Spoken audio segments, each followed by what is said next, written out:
নমস্কাৰ আপোনালোক সকলোকে পুনৰবাৰ আপোন নিউজৰ অন্য এটা ভিডিঅ'লৈ স্বাগতম জনাইছো। অসম কেবিনেটে আপোনালোকৰ কাৰণে প্ৰায় 10টাকৈ ভাল খবৰ ঘোষণা কৰিছে। প্ৰায় 10টাকৈ ভাল খবৰ ঘোষণা কৰিছে সকলোৰে বাবে। তো সেই 10টা ভাল খবৰনো কি আপোনালোকক মই আজিৰ এই ভিডিঅ'টোত জনাম।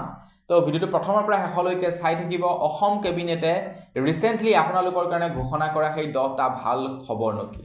তো মই শ্ৰী পাঞ্জিল গগৈ আপোনালোকে চাই আছে আপোন নিউজ। আহক আৰম্ভ কৰো আজিৰ ভিডিঅ'। আগবাইছো প্ৰথমটো ভাল খবৰৰ ফালে। প্ৰথম ভাল খবৰটো হৈছে ৰাইজক বিশুদ্ধ খোৱা পানী দিয়াৰ স্বাৰ্থত এতিয়া অসম কেবিনেটে কি কৰিছে, এক বিশেষ সিদ্ধান্ত লৈছে। কেবিনেটে সিদ্ধান্ত লৈছে যে লাল নগৰবাসীক নিৰবিচ্ছিন্নভাৱে পানী দি থাকিবৰ কাৰণে, মানে একেৰাহে পানী দি থাকিবৰ কাৰণে হাইলাকান্দিৰ জনস্বাস্থ্য কাৰিকৰী বিভাগৰ অধীনত লালনগৰ পানী যোগান আঁচনিৰ অনুমোদন জনাইছে বুলি জনাইছে।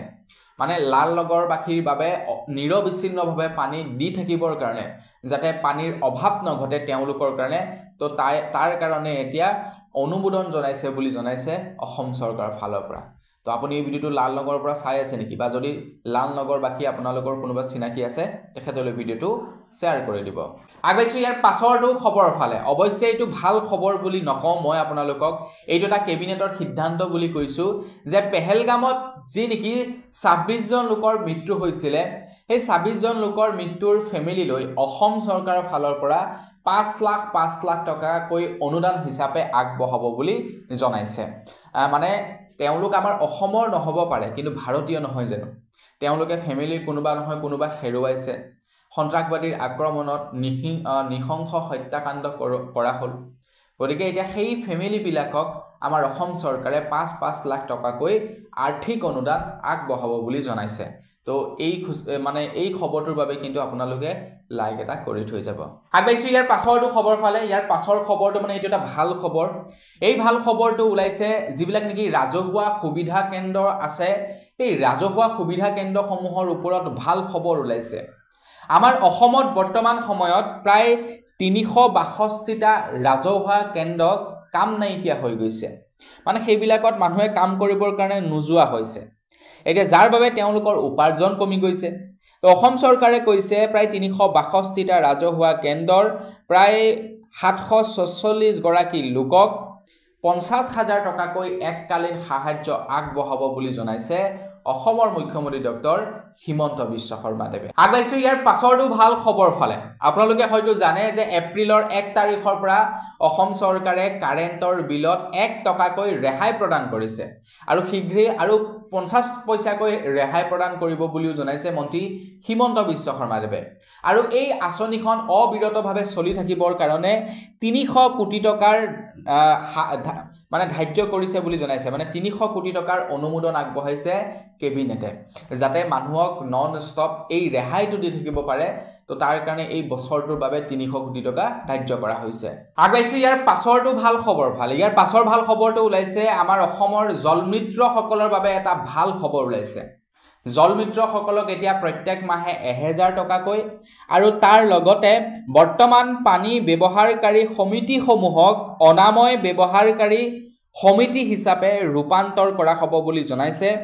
আৰু জলমিত্ৰসকলক এতিয়া IHL পৰীক্ষা নিৰীক্ষণ আৰু প্ৰমাণীকৰণ, আৱৰ্জনা পৃথকীকৰণ, অনাময় কাৰ্যকলাপ আদিৰ বিষয়ে সজাগতা বৃদ্ধি কৰাব। মানে তেওঁলোকক এই সম্পৰ্কে শিকাব, আৰু লগতে জলমিত্ৰসকলক 1000 টকাকৈ মাহে প্ৰদান কৰিব বুলিও জনাইছে অসমৰ মুখ্যমন্ত্ৰী ডক্টৰ হিমন্ত বিশ্ব শৰ্মা দেৱে। আগবাইছো ইয়াৰ পাছৰটো ভাল খবৰ ফালে। অসমৰ মুখ্যমন্ত্ৰী ডক্টৰ হিমন্ত বিশ্ব শৰ্মা দেৱে জনাইছে যে আমাৰ অসমে কাৰেণ্ট উৎপাদন কৰাৰ ক্ষেত্ৰত আত্মনিৰ্ভৰশীল হ'ব। মানে আমাক কাৰেণ্ট উৎপাদন কৰিবৰ কাৰণে বেলেগ কাৰোৰ সহায় প্ৰয়োজন নহ'ব। অসমৰ কাৰেণ্ট অসমতে উৎপাদন হ'ব, আৰু আমাৰ অসমে নিজেই কাৰেণ্ট উৎপাদন কৰি ব্যৱহাৰ কৰিব। তো তাৰ কাৰণে এটা লক্ষ্য বান্ধি লৈছে। লক্ষ্যটো বা কি? লক্ষ্যটো হৈছে কেবিনেটে কৈছে 2035 চনৰ ভিতৰত ৰাজ্যখনক শক্তিৰ উপলব্ধতাৰ ক্ষেত্ৰত স্বনিৰ্ভৰশীল কৰিবলৈ অসম তাপ বিদ্যুৎ উৎপাদন প্ৰচাৰ নীতি 2025 অনুমোদন জনোৱা হৈছে। এই সিদ্ধান্তই তাপবিদ্যুৎ উৎপাদনত ব্যক্তিগত খণ্ডৰ অংশগ্ৰহণক উৎসাহিত কৰিব আৰু 2030 চনৰ ভিতৰত 2000 মেগাৱাট আৰু 2035 চনৰ ভিতৰত 5000 মেগাৱাটলৈ তাপবিদ্যুৎ উৎপাদন বৃদ্ধি কৰিব বুলি জনাইছে তাপবিদ্যুৎ উৎপাদন মানে সেই আৰু মানে সৌৰ শক্তিৰ সেই চাগে আৰু তো সেই মানে 5000 মেগাৱাট কাৰেণ্ট উৎপাদন কৰিব পৰাকৈ যিবিলাক নেকি প্ৰাইভেট কোম্পানী আছে তেওঁলোকক উৎসাহিত কৰিব মানে তেওঁলোকক আমাৰ অসমত আৰু কোম্পানী খুলিবৰ কাৰণে স্থান প্ৰদান কৰিব আগবাইছো ইয়াৰ পাছৰটো ভাল খবৰ ফালে এটা ভাল সিদ্ধান্তৰ ফালে বাৰিষা কাল আহি আছে বাৰিষা কাল অহাৰ লগে লগে এতিয়া বানপানীৰ সমস্যা আহি পৰিব গোটেই অসমত তো তাৰ বাবে আগতীয়াকৈ এইবাৰ ল'ব লাগিছিল ব্যৱস্থাপনা ইমান দিনে ব্যৱস্থাপনা ল'বৰ বাবে ৰখিবই নালাগিছিল কিন্তু এতিয়া ফাইনালি যি কি নহওক মাথাউৰিৰ বাবে অনুমোদন জনাইছে অসম চৰকাৰৰ ফালৰ পৰা মানে পইচাৰ অনুমোদন জনাইছে অসম চৰকাৰৰ ফালৰ পৰা মোৰ মতে মাথাউৰিৰ নিৰ্মাণ কাৰ্য আগতেই হৈ যাব লাগে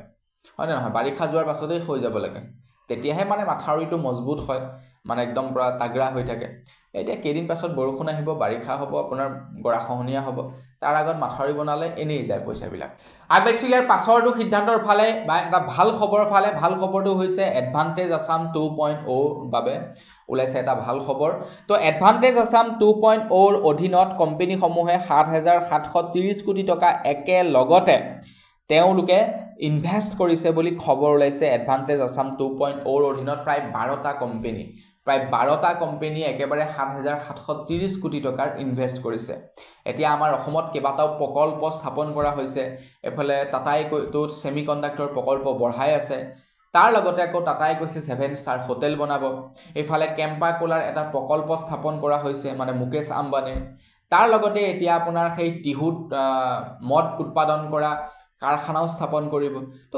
এইবিলাকতো বাহিৰা ল'ৰা ছোৱালী নাহে ন মানে যিবিলাক নেকি ওপৰৰ ৰেংকৰ অফিচাৰ ৰেংকৰ চাকৰি থাকিব সেইবিলাক আমাৰ অসমৰ মানুহবিলাকক নিদিয়ে এইবিলাকতো তেওঁলোকে বাহিৰৰ পৰা আনিব বাকি যিসকল নেকি ধৰি লওক তলৰ লেভেলৰ কাম কৰা মানুহ তো সেইবিলাকত আমাৰ অসমৰ মানুহ নিশ্চয় ল'ব তো মোৰ মতে একদম ওপৰৰ পৰা তললৈকে সবতে অসমৰ মানুহ ল'ব লাগে কিন্তু নলয় সেইটো অসমে নিয়মেই বান্ধি নিদিয়ে কোম্পানীসমূহ অহাৰ সময় তো সেই নিয়ম বান্ধি দিলেতো অসমৰ পৰাই ল'লেহেঁতেন কিন্তু অসমৰ মানুহ নলয় বাহিৰা মানুহবিলাক ল'ব আৰু লগতে তলৰ কাম কৰা মানুহখিনিকে অসমৰ ল'ব আগবাইছো ইয়াৰ পাছৰটো সিদ্ধান্তৰ ফালে ইয়াৰ পাছৰ সিদ্ধান্তটো ওলাইছে OBB টিচাৰসকলৰ বাবে এটা খবৰ ওলাইছে OBB টিচাৰসকলক এককালীন সাহায্য দিব বুলি জনাইছে প্ৰায় 347 জন OBB শিক্ষকক এই আঁচনিৰ অধীনত হিতাধিকাৰীৰ লিষ্টত অন্তৰ্ভুক্ত কৰাব বুলি জনাইছে এটা টিচাৰ সকলকো হিতাধিকাৰীৰ লিষ্টত বাপেকে ভৰাই দিলে এতিয়া আমাৰ অসমত কি হ'ব জাতিগত লোকপিয়ল হ'ব আমাৰ ভাৰতবৰ্ষত জাতিগত লোকপিয়ল হ'ব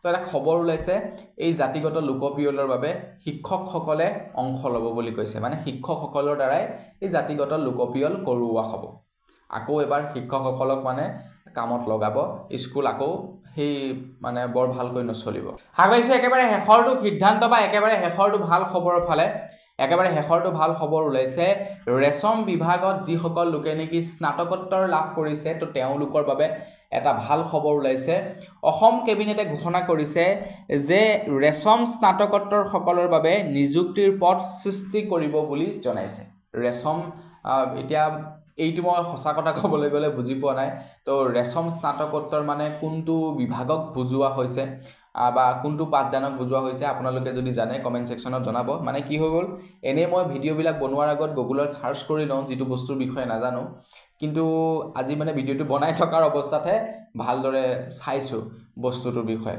গতিকে ভিডিঅ'টো বনাই থকাৰ সময়ত আৰু আকৌ নেচালো তো আপোনালোকে যদি জানে কমেন্ট সেকশনত জনাই থৈ যাব তো বন্ধু বান্ধৱীসকল বস আজিৰ ভিডিঅ'ত জনাবলগীয়া খবৰ ইমান কেইটাই আছিল খবৰ কেইটাৰ বিষয়ে জানি কেনে পালে কমেন্ট সেকশনত জনাব যদি ভাল লাগিলে লাইক এটা কৰিব চেনেল যদি সাবস্ক্ৰাইব কৰা নাই সাবস্ক্ৰাইব কৰি ল'ব পুনৰ এটা ভিডিঅ' লগ পোৱাৰ খালি বিদায় মাগিছো ধন্যবাদ জয় অসম